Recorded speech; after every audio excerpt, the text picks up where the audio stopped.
Welcome to Coming from Left Field, where we have conversations about politics, books, and current events with your host, Greg Goddles and Pat Cummings.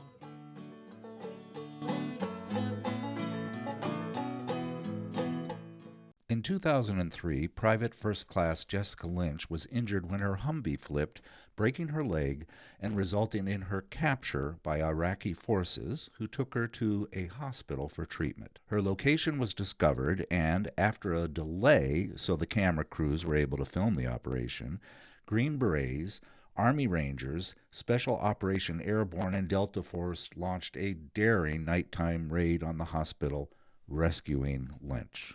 On that day, U.S. tanks rolled into Baghdad, shelled the Palestine Hotel, and killed two journalists. They also bombed the media outlet Al Jazeera, killing a journalist. By the way, later Lynch would blame the U.S. government for creating a story around her rescue as a part of a Pentagon propaganda effort. What story do you think our media covered? Let's discuss. Welcome, Andy, to our podcast, and we're talking about Project Censored today. And I think when we were chatting before, I didn't know anything about your Project Censored and how long it's been going on.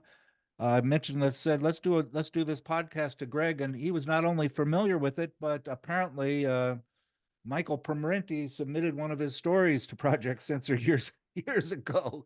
So he's in the loop and I'm not, but that's happened more than once. So where are we calling you from? Where are you located right now? I'm based in Winthrop, Washington, which is a little town in rural north central Washington state on the east side of the Cascades.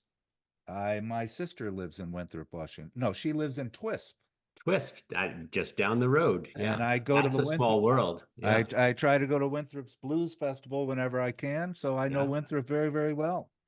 Well, Andy, yeah. let's give you a little bit of a background. You are the associate director of Project Censored. Mhm. And Project Censored is a project that every year for, I don't know, has it been 25 years or so? They take the top 25 stories that they want to highlight that have either been suppressed or distorted or should have more traction than they received, and do a publication of those 25 stories.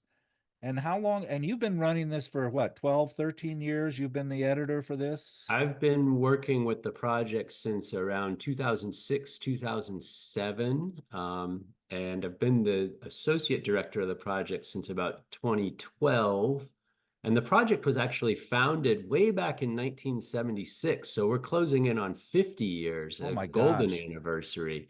Um, and the project at that time was fairly unique as a Newswatch organization. Other Newswatch organizations came onto the scene later. But the project, the media landscape has changed dramatically since the mid to late 1970s in all kinds of ways that we might end up talking about more today. But one thing that hasn't changed that continues to make Project Censored distinctive even in the midst of even with the arising of other really fantastic Newswatch organizations, the thing that makes us unique, I think, still is Project Censored's focus on hands-on training for students, for especially undergraduate, college, and university students. Um, so this is the 48th year that Project Censored and students working with the project have been identifying, vetting, and ultimately helping to publicize these important but underreported stories. And so that, we talk today about critical media literacy, one of the kind of hallmarks of Project Censored. But I like to quip that Carl Jensen, who founded the project, and students at Sonoma State, who were the first cohorts of Project Censored students, were doing critical media literacy before we had a term for it. Right. And so when you get a story, you have professors or other people nurturing these students to help them get the story right and get more information from that. And so your 25 core stories is a collaborative effort by a lot of different media people and academics, but also bringing in young students to support the project, Yeah, right? that's exactly right, Pat. So this year, um, the top 25 stories are culled from a pool of 200 or more candidate stories that we investigated over the past 12-month cycle. Um, 220 students from 12 different college and university campuses contributed, in effect, research in support of that collective effort. And then those stories are reviewed initially by the students and their faculty mentors. And if they pass muster at that level, they're sent forward to us at Project Censored. We review them again. If they pass that second and third round of evaluation, we post them on the project's website as validated independent news stories. And those validated independent news stories, or VINs as we call them internally, are the candidates for each year's top 25 story list. Those candidates those candidate stories are then voted on by all the participating campus student and faculty, as well as the project's pool of panel of esteemed judges. We have 28 media experts who are come from a variety of backgrounds and work experiences. So some of them are media scholars, some of them are former or current editors or journalists themselves. We have a former FCC commissioner who serves on our jury, and they help us do a final round of evaluation and ultimately rank order the stories for the top 25 list that we put out each year. So yeah, we've been doing this for 48 years. This is the 31st year of the actual presentation of the stories in the form of a book.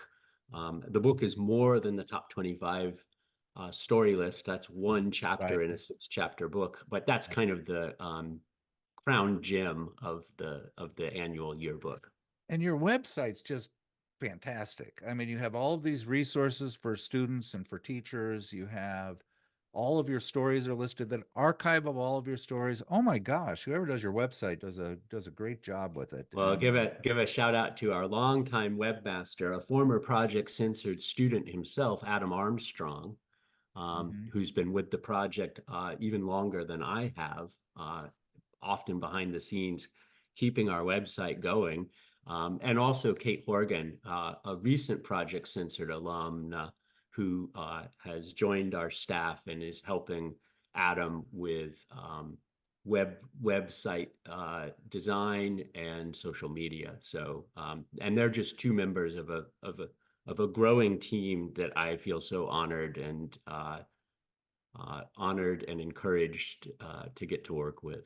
Censored is not really the right word, is it? It's not it's and the mainstream media is not really the right word. It like you said, who has power or influence, who benefits from hiding information, and what's the price of not being informed. I think Yeah. that was in your notes. And that elaborate on that a little bit. Yeah, those are great questions, and they go to something I think at the core of the critical media literacy that Project Censored advocates: paying close attention to language and how language shapes our understanding of the world.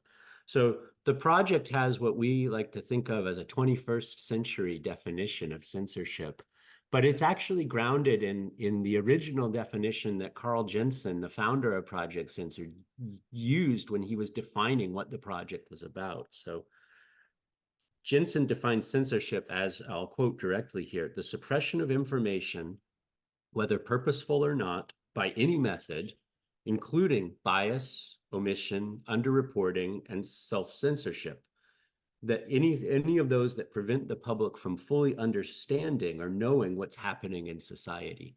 So there are two things about this definition that I would stress here in a kind of introductory context. One is that censorship takes many forms, and that as we talk about the flow of information in a digital age, where there are global tech companies that play a role in the distribution of information, we need a 21st century definition of censorship. So it's still important to talk about things like prior restraint, the idea that we have a First Amendment that says that the government can't restrict the freedom of the press. That matters here.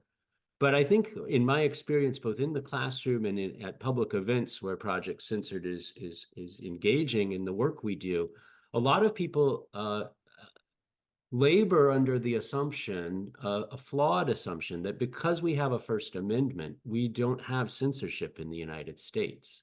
And I can point to you in yearbook after yearbook, top 25 stories that are indicative of not only kind of classic prior restraint censorship, but also new 21st century forms of censorship. For instance, what Mickey Huff, who's the director of the project, and our colleague Avram Anderson and I refer to as censorship by proxy.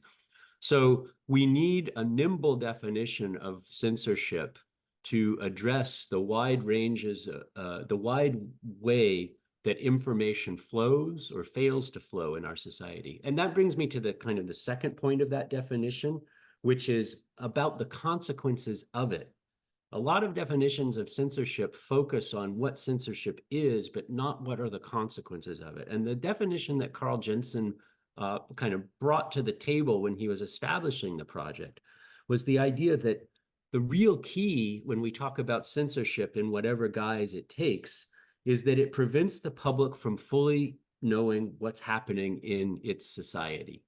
And I think that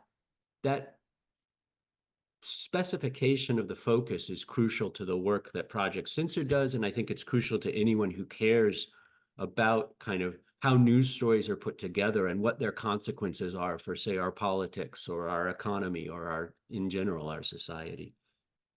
You mentioned also that notion of mainstream media, which is a term that we at Project Censored tend to avoid because I think it obfuscates the dynamics that we're talking about. So part of critical media literacy is understanding patterns of ownership and how ownership patterns potentially shape content, right? And so we know since the publication of Ben Bagdikian's book, Media Monopoly in the early 80s, we've known about the concentration of media ownership, especially as it affects news outlets and journalism.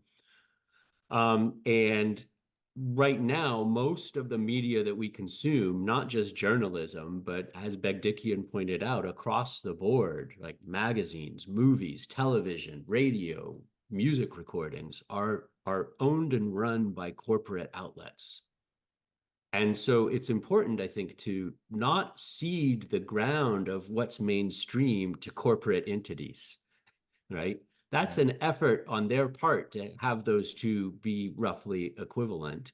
But the idea that a corporate view of the world is a mainstream view that reflects ordinary everyday people's interests and concerns is, I think, part of the way that news functions in a sort of propagandistic way. So we contest that terminology at Project Censored, and we try to be open about why these different word choices matter. So, Greg, I want to bring you into this conversation. I should have, Andy, I should have sent you a link to Greg's work. Greg's a prolific writer and is editor of Marxist-Leninist Today, and he has a blog, and he once a month, is it once a month, Greg, or once every 3 weeks, you do an extensive... Whenever I write something, that's whenever I get something done. Right. And I have to just go back to what you said, Pat. I'm old like you, and like you, I was jarred by this concept of censorship. When I see the word, I think of censorship more in terms of when I was young and what that meant. Now we have a different era. It means something different. I think Andy really clarifies that. But I think one of the terms that now you hear again and again, which is new to us old timers, is disinformation. It's always been there, but I think now, since there's been this explosion of new media beyond ABC, NBC, CBS that we grew up with, New York Times, Wall Street Journal, et cetera, but there's an enormous explosion of different media outlets. With that, the people in power now charge all these other things with spreading disinformation, as if they did not spread disinformation all along.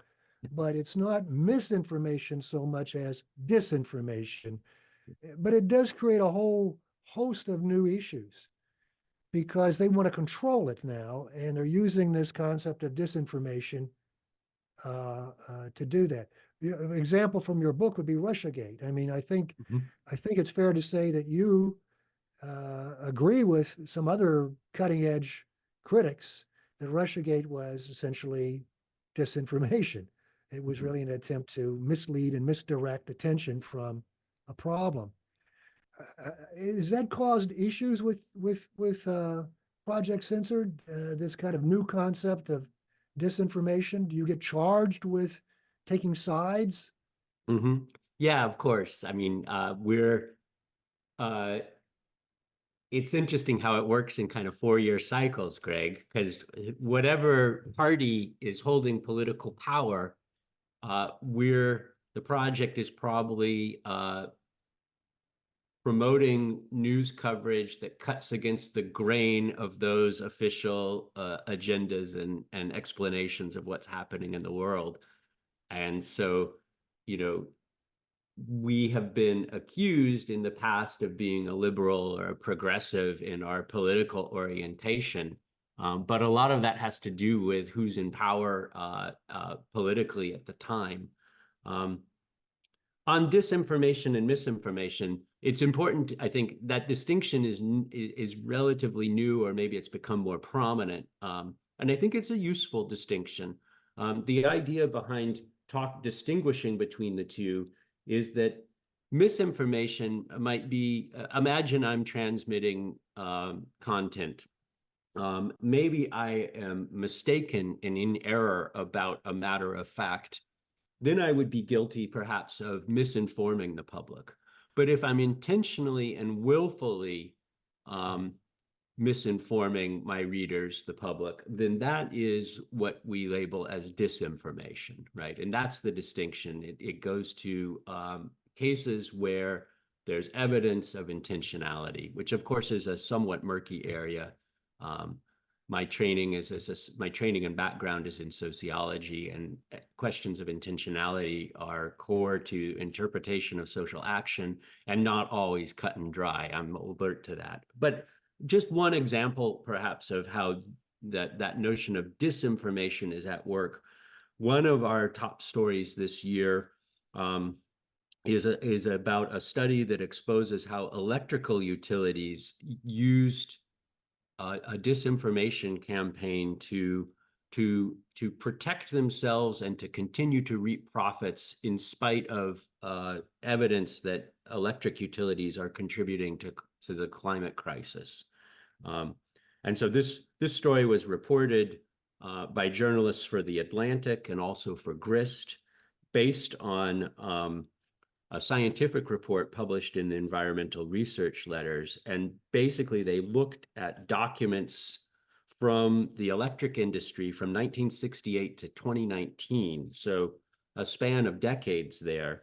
And what they found was that in order for the electrical industry and its front organizations to pursue their own financial gains, they consistently over those decades contributed to climate denial, raising doubt about climate science, encouraging delays in climate policy, and that this was part of an active disinformation campaign. And I use that term carefully and advisedly here because the documents that the researchers examined showed that scientists within, for instance, the Edison Electric Institute, the Electric Power Research Institute, they knew that their industry was contributing to the climate crisis, but they actively chose to mislead the public about it. So a case in point of disinformation.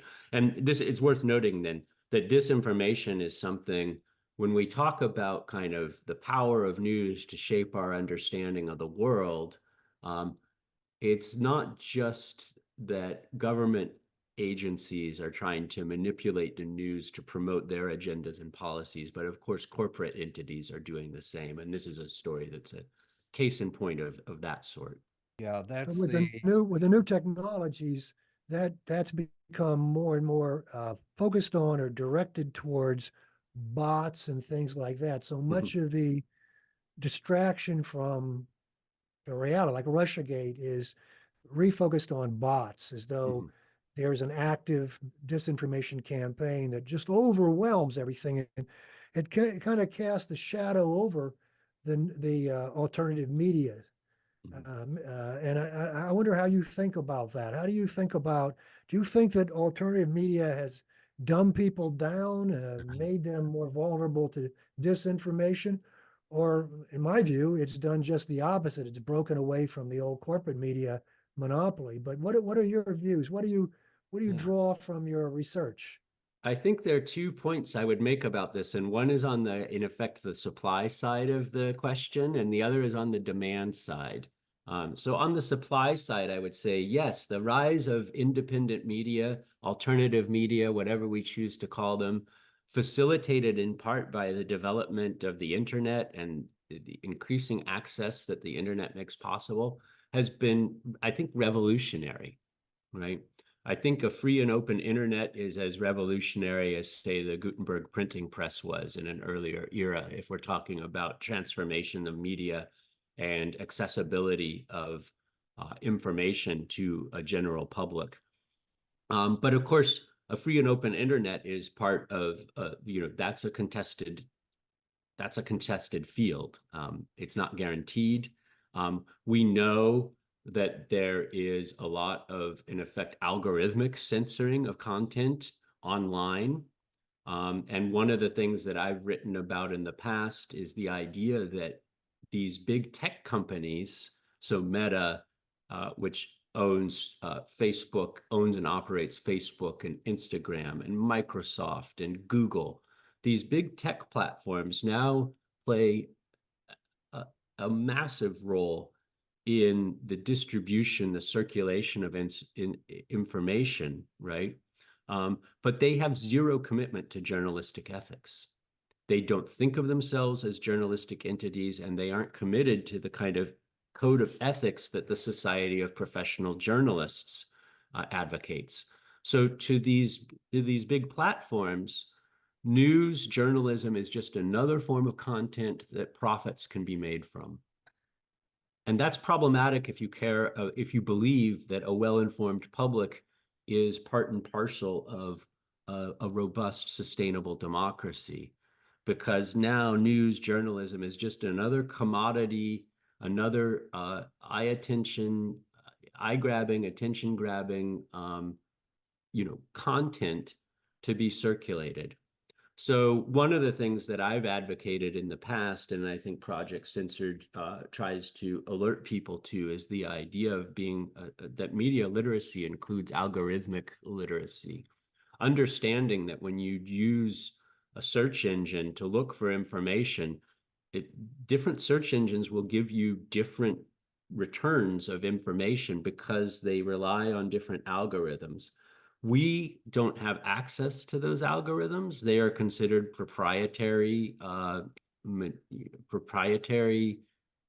materials by the companies that own and use them. There have been a number of lawsuits, class action lawsuits, for instance, by YouTube content creators to try to get Meta to reveal, if not publicly, to at least an independent third party, what the YouTube algorithm, how it works. Courts have consistently decided in favor of the big corporations in those cases. But the content creators have a legitimate case because they can show, for instance, that content that goes against the grain, that questions the status quo, is often shadow banned. It is often demonetized. It is often basically just kind of routed on an alternative track where it's very hard to come across it unless you're actively seeking it out. Now, that's not that kind of censorship by proxy doesn't look like our old-fashioned conceptions of censorship where an editor says, I won't run that story, it's too red, right? Or whatever, or a government official says, you can't run that story, it violates national security interests. In this case, when there are algorithms involved, the gatekeepers aren't even human per se, right? So I mentioned I come from the field of sociology. Some of the most famous early studies in news occurred in the 1950s when people went and studied what were the news editors at local newspapers, how were they making decisions about the stories that came over the news wire. The editor makes a decision, the story comes over the wire, and the news editor has to decide, am I going to run that story in tomorrow's edition of the newspaper or not? In the 1950s, a sociologist or someone else with interest in those kind of processes could hope to gain permission and observe those processes and then report back in, say, a sociological report about what they had learned. Today, that's not possible. We can only study the effects of these algorithms indirectly. And we do that at Project Censored, and we're among people who do try to track that. But really what we need is to crack open the magic box and see whether some of these biases that we can document in their effects are baked into the algorithm, or if they reflect wider biases and prejudice in the society as a whole. On the demand side, the other problem is, like, we have more high quality independent journalism, I think, than we've ever had before. But as Mickey Huff and I write in the introduction to State of the Free Press 2022, we also have what's now known as news snacking, or the belief that news finds me. And this is directly this news finds me attitude is a direct consequence of our increasing reliance on social media. So the idea is that if the news finds me perception is that, well, if I'm on Facebook, or if I'm on Instagram, or if I'm on Twitter, anything really important will find me. It'll come across my social media feed. Now, connecting to what I just said about the power of algorithms to decide what shows up in those feeds, what will find me is what the algorithms deem important. And if I'm interested in things that the algorithm doesn't think I should be interested in, or if they're just things that the algorithm is actively blockading, then some kinds of news won't find me. And this isn't just my opinion. We have careful social scientific research showing that people with the news finds me attitude based on their social media use tends to overestimate how well informed they are. And they tend actually to have serious lags in understanding. And some of these studies have even linked that up to things like voting behavior or other forms of civic engagement and shown negative consequences. So we have problems on both sides of the fence, if you will. I think when we talk about, I believe we're in a golden age of independent journalism in the United States. But there are serious barriers to people coming across that journalism in the form of algorithmic, throttling of news sources.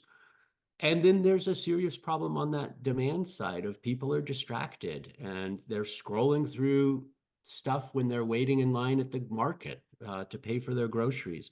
And if there's not demand for high quality journalism, there's little motivation for the people on the production side to offer it. And what they'll give us is what Carl Jensen, the founder of Project Censored, talked about as junk food news, right?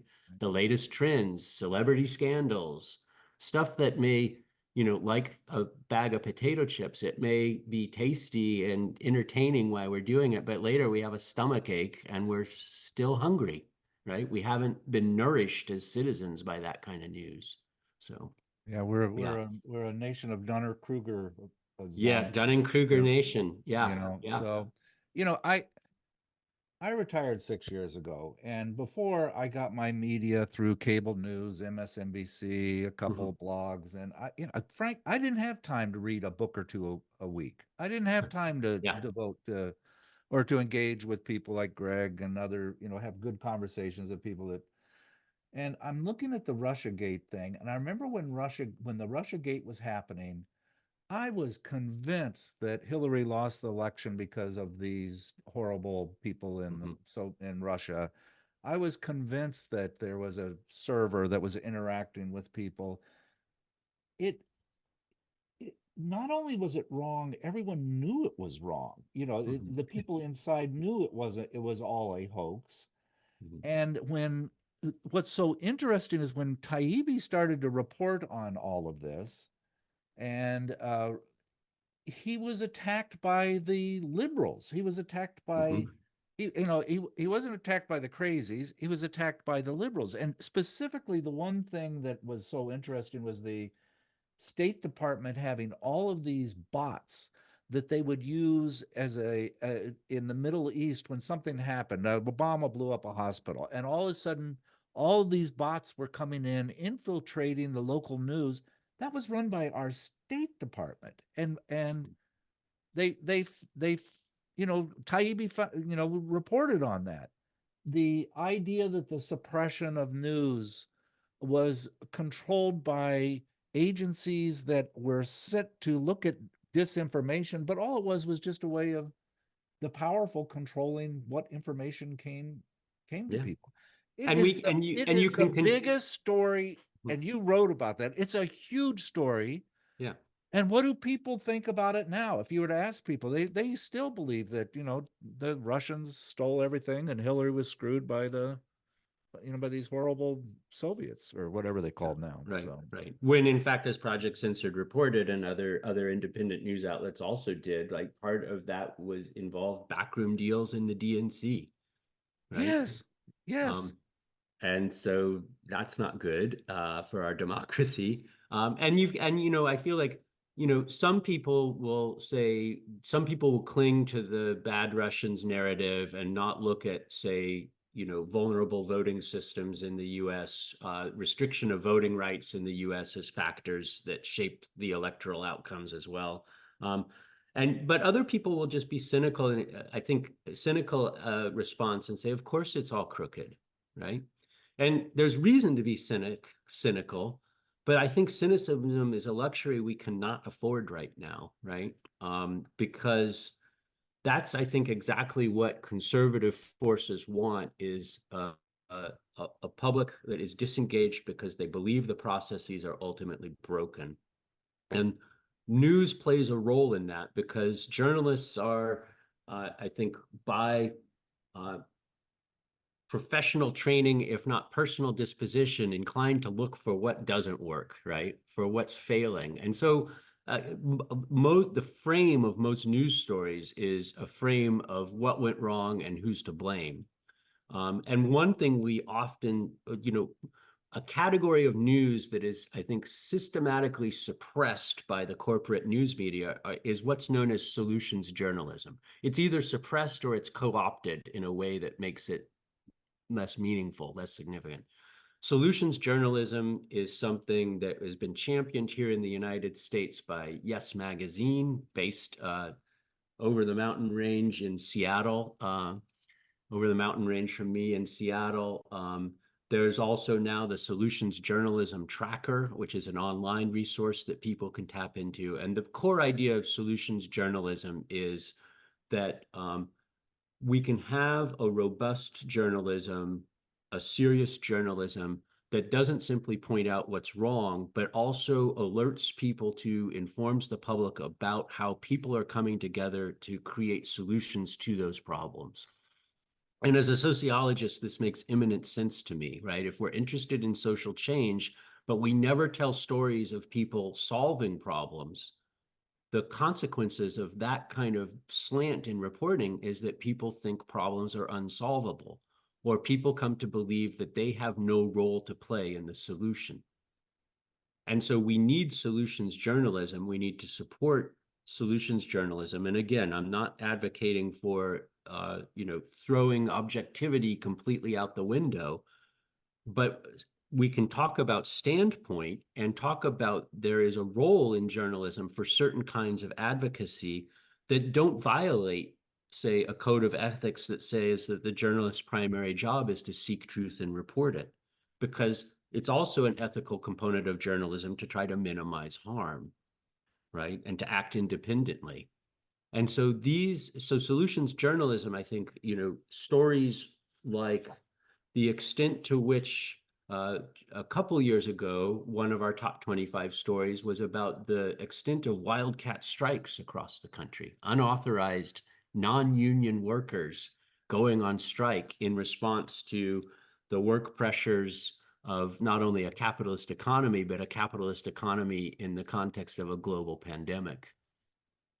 This year, we have a story that I would consider an example of solutions journalism in our top 10, how unions won more than 70% of their elections in 2022, and how those victories are being driven by workers of color, right? There's been some talk in the corporate news media about unionization efforts because big companies like Starbucks and Amazon and now Tesla are facing serious unionization efforts from within their workforces. But the idea that overall the labor movement in the US right now is being bolstered by workers of color is an aspect of that story that the corporate media have simply ignored. Yeah. You I would appreciate if you wouldn't bring up Tesla. I just bought a Tesla and I'm having horrible cognitive dissonance that's just beyond. Well, I mean, I think I'll just freestyle for a moment here and express some personal opinions that aren't necessarily those of the project, but we associate Tesla and Elon Musk, of course. But Musk gets far too much credit, not only for being an advocate of free speech, which I don't think he actually is, right. And also he gets far too much credit for the technology and the Tesla automobile. Right. He gets credit as being like the inventor of that, but people interested in critically inclined folks can dig and find good reporting to show that that's part of the Elon Musk image and spin campaign, and less to do with actual innovation and maybe even smarts. I agree with that. I have to put a plug in here because you mentioned a story that I intended to plug, and that's Mike Elk's article that you referred to, number 6 in your list. Just coincidentally, I told Pat earlier, yesterday I get an email, and Elk, who's an independent, really poverty-stricken labor reporter of great some talent, and also he's very enterprising. He just sent out of all the people that he knows how proud he is of being selected for these top 25. I mean, it really is tickled, and I laud you because that's helping independent journalism in a very important way, because he doesn't have really any kind of support system. This is a dedication on his part. Yeah, I mean, people, if you're not already following Mike Elk's Payday Report and you're at all interested in labor issues, the Payday Report is an invaluable resource. And you're quite right, Greg. I don't know how Mike does it. He's certainly someone who is deserving of support. When we talk about, we talk at Project Censored about that term I rattled off earlier, validated independent news stories. And that first word, validated, is important because part of what we're trying to do at the project is cultivate public awareness of and support for high quality independent journalism. We're trying to validate that journalism, right? And Mike Elk and the Payday Report, big shout out to them. They are in this year's book. Those wildcat strikes that I was referring to a moment ago, when that wave of wildcat strikes was taking place across the country, no one was reporting on those wildcat strikes and connecting the dots between them better than Mike Elk in the Payday Report. When we researched the wildcat strike report for the yearbook a couple years ago, what we found was you could find isolated coverage in regional and city newspapers of particular wildcat strikes. So it's not as if it was absent altogether from the establishment press. If you looked, you could find instances of it. But Mike Elk and the Payday Report were the only outlet I'm aware of that was looking at all those at some level, isolated strikes and seeing the bigger picture. And isn't that what journalism is supposed to do for us, right? Isn't that part of what a journalism that serves the public interest is supposed to do? So otherwise, these events were isolated, and perhaps even for the workers themselves, they may not have known, except through informal networks, that hey, something like this is happening over there too, and across the country. And Mike Elk in the Payday Reports reporting on he had like I forget what he called it. It was like the Wildcat Strike Tracker or something. And it was literally a map. You could go and you could see little flashing points of red on a map of the entire country, indicating everywhere that in the past, whatever the time frame was, there'd been a documented wildcat strike. It was impressive. Like, it was good visual journalism, and it was just good independent journalism. And he was doing something that none of the corporate media at the time, none of the establishment press were touching. Yeah. And again, when we talk about them as corporate media, perhaps it's understandable why that's not a story that the big establishment papers would be eager to cover. Because if we had more evidence of the power of workers when they act together to transform the quality of work, to transform the workplace, this country might look radically different. Greg, are you in a media desert in Pittsburgh? Do you have a newspaper that you trust, that you read every day, that's local news? Well, my newspaper's on strike, so I won't read it. I won't buy it. That's Pittsburgh Post-Gazette. And Elk has covered that very, very thoroughly as well. So yeah, in a sense, I mean, there's a paper that's now doesn't have a hard copy. The Trib, which was a Scaife publication, they have an online thing, and there's some of these small weeklies. There's a renegade woman like Mike Elk. She does a monthly, which I subscribe to. I double subscribe to help her out. I mean, there are people out there struggling to get information out, but the good stuff is all from people that are struggling. It's not from people with the money. You know, But here's a question. I have a question for Andy. This is something I went into and I find very frustrating. Take any of your stories, Mike Elk's story, another one, Russiagate, whatever. I was on a picket line many years ago,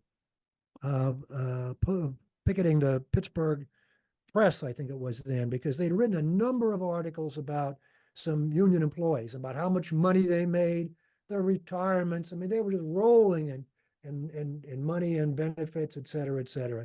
And I had worked that job myself, so I knew it was all BS. So my friend was a union president. He invited me to join the picket line, you know, in case no one showed up. And so he had a good turnout, a lot of workers there. So we're all talking. Of course, the first topic of conversation is how the press has misrepresented these workers. And we all agreed. So there's a lapse of time, and then they start talking about world events, local events, politics, and so on. And everything my friends and fellow workers are talking about is just establishment mainstream nonsense. And I said, well, why is it you can understand that they lie about you, that the story about you is false, that they're not telling you the truth about you, which should tell you something, but you believe everything else they tell you. And I find that very frustrating. And I find it frustrating because I can take any of these top 25 stories and I'll find friends of mine who will say, yeah, that's true. But then they still believe the media and the other things that they tell. How do we get that message through? That there's there is no such thing as a free press. There is a systematic story that they have. Yeah. That's a fantastic question, Greg. And thank you for posing it and opening it up for us to talk about. I mean, I think one thing is and I would do this with students of mine in my introduction to sociology classes when we got to the section of the course that dealt with media and journalism. We'd look at news stories and we'd look simply at who are the quoted sources. Who's quoted here? Who's treated as an authority on this topic, whatever the story is? And for most stories from the establishment press, if you look at who's quoted, it'll depend a little bit on the subject matter of the story. There'll be some variation depending on the subject matter. So if it's a foreign policy story, it'll be, for instance, members of Congress. If it's a business story, it might be corporate spokespeople. But the common denominator across a bunch of these is they're all official sources. They all represent some government or corporate entity by and large. And with very few exceptions, does kind of establishment reporting on most of the news stories of the day treat ordinary people or workers as being newsworthy at the level of quoted. So we might have news stories that talk about working people, but how often do we have news stories that give voice to working people? Now, the answer to the question will differ dramatically, I think, if you switch from kind of corporate news to independent news, right? When you read the payday report, you'll hear the voices of actual workers. When you tune into the Real News Network and Max Alvarez, you'll hear workers talking about the East Palestine train derailment and how for years their union was trying to get the brakes on those trains upgraded and modernized, right? But you won't hear those voices by and large in the corporate news media. Maybe, if it's a longer story and you read all the way to the final paragraphs, you might see some of the more diversity in who's quoted. But the people quoted at the head of the article in the summary lead will by and large all be officials, and they will reflect government or corporate worldviews on whatever that issue is. And I could do that in a class period with my students, and instead of me telling them the corporate media is biased, the independent press have a more diverse notion of who and what count as newsworthy, I didn't have to lecture them about that. They could look at two news stories on the same topic, one from a corporate outlet, one from an independent outlet, and they could see for themselves that was true. Now, your conversation on the picket line or out in the bar or at dinner or on the ball field, wherever you're hanging out with friends and colleagues, isn't the same as a classroom, and you can't kind of structure a lesson plan the same way I could with my students. But I think there's room to open up those conversations in fairly simple ways. When they start talking about the latest report from Fox News about the border crisis, you can say, who are the sources for that story? Who's Fox turning to define that problem for us? Does that include any alternative voices? Is there anyone questioning the status quo featured in that report? And I think asking questions is a form of power, and not just of question authority, but even when we're talking with our family and friends, like asking questions is a way of opening things up. So that's not going to be the only way forward. I mean, your question is bigger than I can answer. Even if I had all day, I'm not sure I could answer that deep question completely. But I think that's part of an answer, or that's what part of an answer looks like. Asking questions: who's quoted? Who are the sources? Who are journalists attributing the claims to? And when you see that that's a narrow range of persons, it's not a big leap to conclude there might be other perspectives. There might be competing viewpoints that are in effect being left out of the frame of this story, right?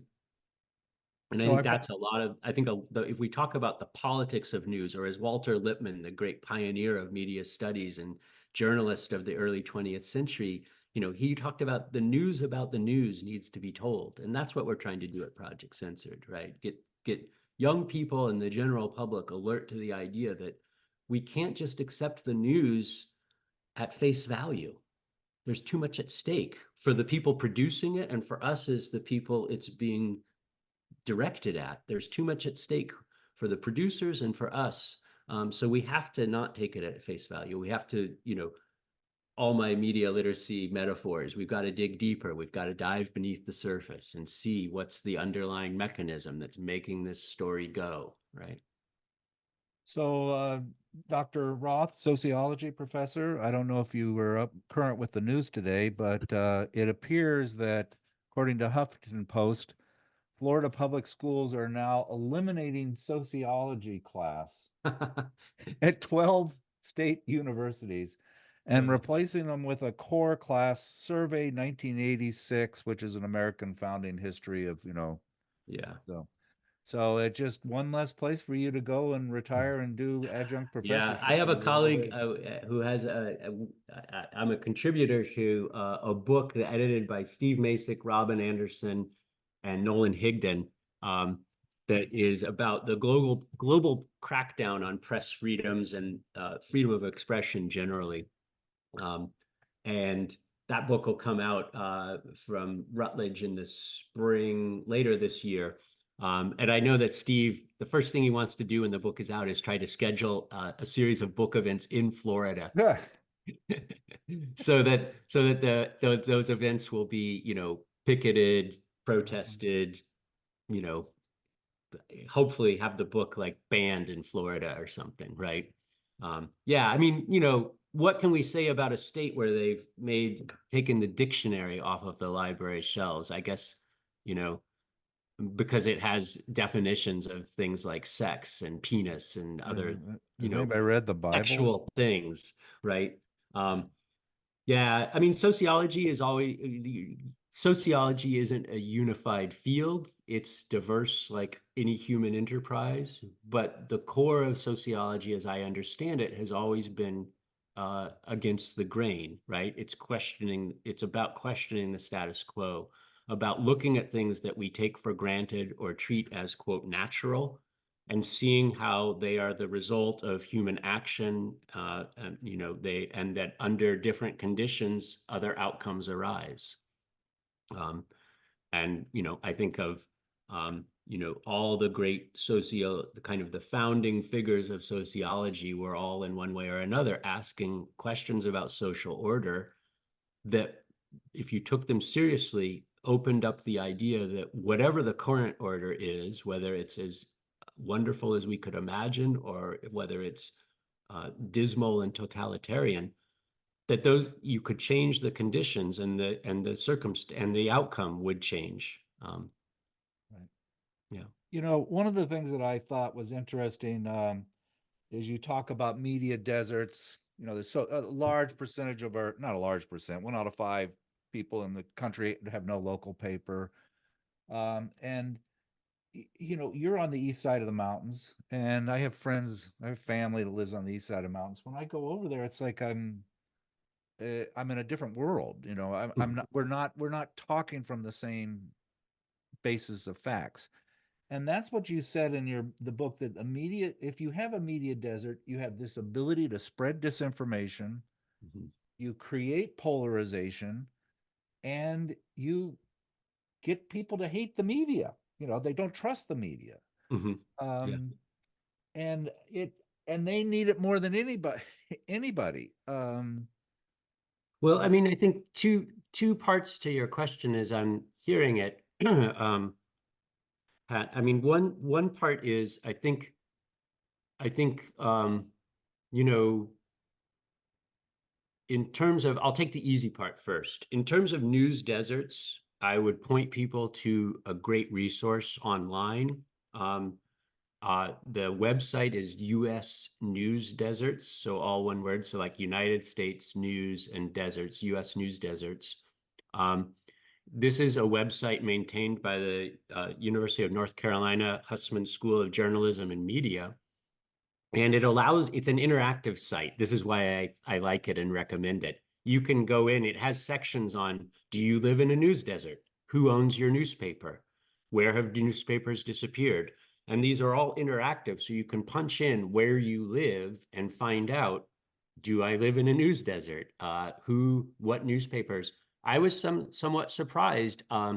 We are fortunate where I live to have a fantastic weekly newspaper, the Methow Valley News. Don Nelson is the publisher, and he has an amazing team that, I don't know how they do it, but they put out a high quality local newspaper that keeps people who read it informed about our local politics here. I kind of thought we might be the only paper in the county, which would qualify Okanogan County, where I live, as a news desert, but we aren't.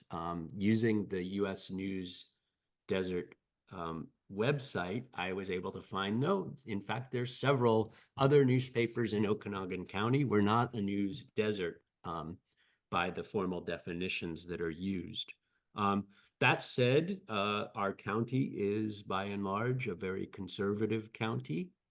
That affects everything here, the school district, the school board, conversations that we have. And that's, I think, just a reality of our current culture. Right. But that said, I want to go back. You mentioned the reporting of Matt Taibbi. He wrote the foreword to the yearbook a year ago. Alan McLeod wrote the foreword to this year's yearbook. Alan McLeod's a senior reporter at Mint Press News and a media scholar himself. But going back to Taibbi's foreword, one of the things he noted was that in terms of media framing, the media have been remarkably successful in convincing us to think about every news topic that we could in terms of red versus blue, team Republican versus team Democrat, as he talked about it in the foreword to the 2023 yearbook, I believe. And I think he's right about that.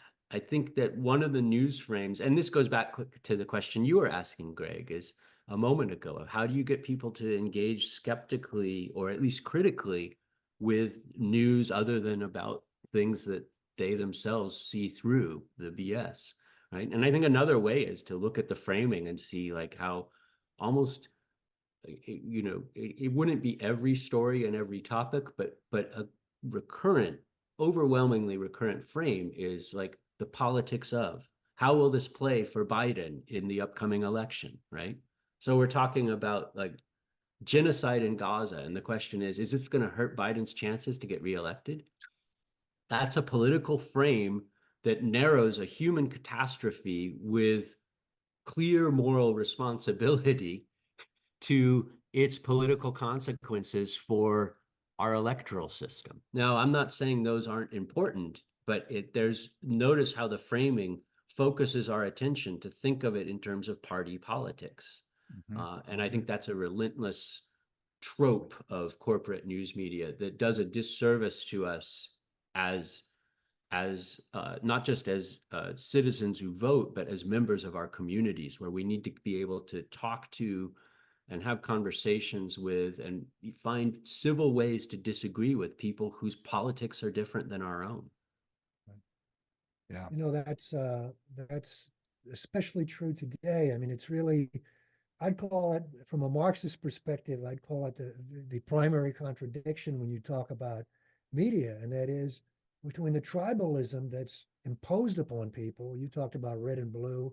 What we're talking about here is a two-party system, but yes, the tribalism that it creates, it frames for people, versus the diversity of opinions that are diversity of information that's out there. It's vast. With the internet today, you can find every opinion. If I want to find fellow Marxist opinion on anything, I'll find hundreds of things. I don't have time to read them all, but they're marginalized because exactly. the framing is just blue and red. Yeah. But even worse than that is on the left, people are locked into that. So that when you talk about solutions, which I commend you because I agree with you, solution journalism is what we need. There's 1,000 solutions, but they all disappear when it comes back to we've got to get our guy elected, our woman elected, our person elected. So this tribalism, it's a contradiction. And the particular version of that I think is especially difficult on the left now is that we can't afford to critique Biden or look to alternatives to Biden because the stakes are too high. It's a luxury we can't afford right now.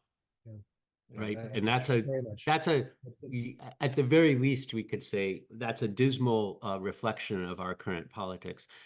Can I do something a little out of the box here and ask a question of you two? Sure. And I want to ask Greg in particular, because you've mentioned Marxism a few times now, and it's been a puzzle to me. My training as a sociologist, of course, I've read a ton of Marx. I've taught Marx. I've taught Gramsci and people who come out of that tradition. And it always strikes me that part of what we need in our culture now is, and part of a critical media literacy is the Marxist notion of false consciousness. that you've been duped by whatever powers that be to be unable to understand what your true interests in this current situation, whether it's historical or political, etc., what your true interests actually are. The trouble is, and so here's my question, and maybe Greg, I'd love to hear what you have to say about this, is you can't go around telling people that they're a victim of false consciousness. They get mad at you and they don't hear a thing you're saying. So my question is, how do you translate that very useful concept that we have from the Marxist tradition, that I don't think, by the way, the notion of false consciousness, I think, does not necessarily commit us to pursuing communism as our goal. So for anyone who Marx or Marxism is a red flag, third rail, can't go there, I think the concept of false consciousness has an autonomy theoretically. But is there a way to raise questions about false consciousness without making people mad that you're saying, I'm smarter than you and you've been duped? Well, I don't think you can do that. That's kind of an academic question, or a question that from an academic perspective. Yeah. I think you have to go back to the successful people, and the successful people, the people like Lenin, who had an answer to that question. Lenin was an intellectual, really. He wasn't a worker, we know that. But his answer was you've got to have a political organism, a organization, if you will, institution. You got to build something. And of course, Gramsci believed that too. I mean, people, Western academics, Western Marxists, they interpret Gramsci in a way that I find totally foreign. The guy was a member of the Communist Party of Italy. That was the vehicle he chose to build a movement to reach working people. Mm-hmm. And if you don't have that kind of institution or organization that you're trying to build, we don't have it here. We just don't have it here. Right. Our politics are caught up in, I don't know what they're caught up in. Participatory democracy is the thing, cooperatives, this and that and the other. But the notion of having it's a vanguard party, a party that is holds true to a set of principles and tries to introduce that into the struggles. And where they've always taken root in every case is in the working class. Yes. And no one's even trying to do that today. Mm-hmm. I mean, I come from a working class background. I grew up in a working class area. It really isn't hard to talk to people. Working class people are people. There's assholes that are workers, and they're wonderful people. You got to go find the wonderful ones with the open minds and talk to them. So, I just think we are so far from what we've learned for a century and a half, the whole Marxist tradition. It's there in front of people. All you got to do is go look at it. But it's been rejected in this country since the McCarthy era, mm-hmm. and even more so today since the fall of European communism. Mm-hmm. So, yeah, I mean, look at academia. When I was growing up in college and graduate school, if you were a sociologist, you were a Marxist. Yeah. Today, you can't round one up. You can't. They're still out there. My undergraduate mentor was definitely one. And well, I'm sure there are a few. Part of my early training. But it used to be the thing, and now, of course, it's not so much. So it kind of answers the question. Well, except that, I mean, we have all this polling data showing that young people are not afraid of socialism. Exactly. Right. Exactly. The objective conditions, as we Marxists say, is there. The subjective conditions are absent. Yeah. And so your question is, how do we change it? Yeah, in part because we have this broken two-party system and a media mm-hmm. that excludes any third-party candidate from debates.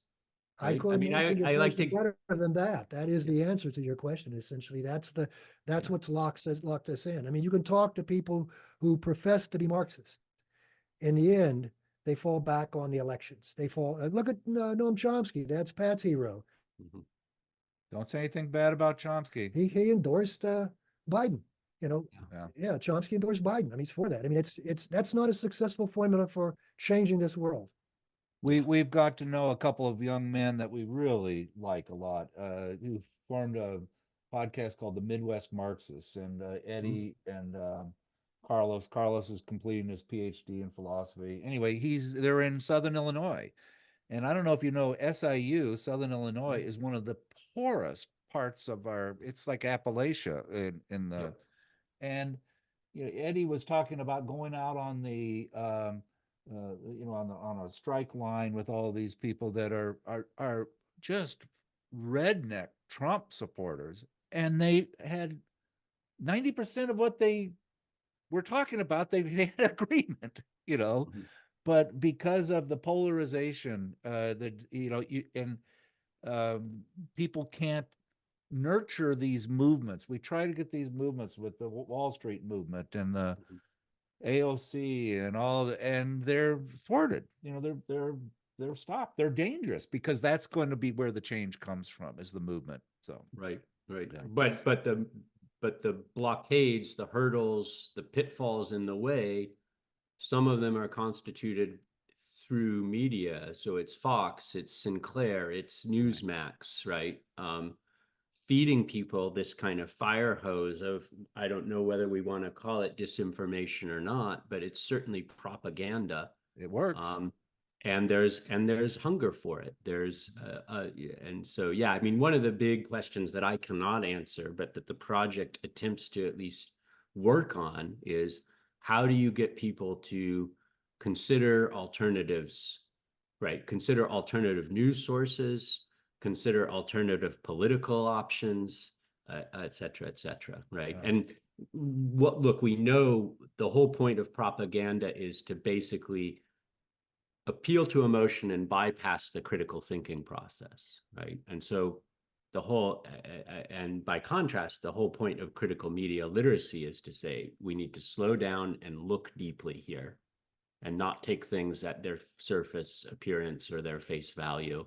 We need to consider how power dynamics are infused in this, even if the power is submerged and not obvious.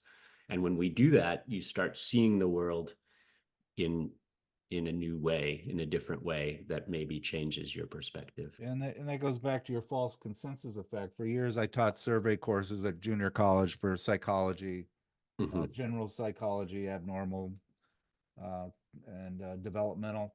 And you would do a whole section on cognitive bias, all Yeah. the various And what I'm struck with is I would teach this, and I know so much about it, but I'm susceptible to it. Even though I Well, know about this, I'm susceptible to these cognitive biases, and that just we're always amazed me that somehow I'd be above it all, and I'm not. well, critical thinking skills are crucial, but we're human too, right?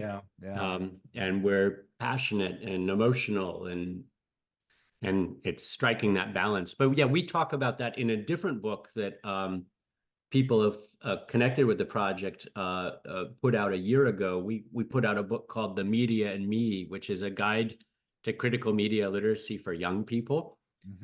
And we have a whole chapter on critical thinking and logical fallacies as kind of a foundation for critical media literacy, right? And you can then work back and forth between the critical thinking kind of the keystones of critical thinking and examples from contemporary media, and you can unpack in a way that we hope we tried to make it accessible to high school and middle high school aged people, how these things work. And the whole metaphor was looking beneath the surface, right? Slowing down and looking deeper. And I think that's a message that's probably useful not just for young people, but maybe for in such a highly politicized, siloed, team Democrat, team Republican inculcated society. It may be useful for us all to engage in a little bit of that. Greg, you want to say any final thoughts before we send our friend Andy off away? Yeah, so he can get back to his work. No, I just really appreciate Andy coming on with us. And I think we also need to think hard about maybe trying to get Mike Elk on. Yeah. And in the future, he would be a good person. But keep up the good work. It's great work. It's essential work. Like so much really, really good political work. It's somewhat thankless work, but it's so essential. And as I say, Mike Elk was tickled. I mean, he sent this around to his friends that he was one of the top 25. So you're making an impact. You're getting exposing people to some of these essential people that we have to have. We have to have them. Yeah. No, thank you, Greg, and thank you, Pat, for providing a platform to talk about the project and its work, and yeah, ultimately this is all, the whole effort is encouraging people to prepare themselves to be media literate in a critical sort of way, and then putting a spotlight for a little bit longer than they often get on some of these independent journalists and independent news outlets, without whom we'd be truly in the dark, right? Indeed, Um, indeed. Thank you. Thank you very much. We'll have you Thanks, back when Pat. you finish your next book, and we'll start becoming friends here. So that's I'd love good. to join you guys again. Thank you, All right. Pat. Thank you, Greg. Thanks, Andy.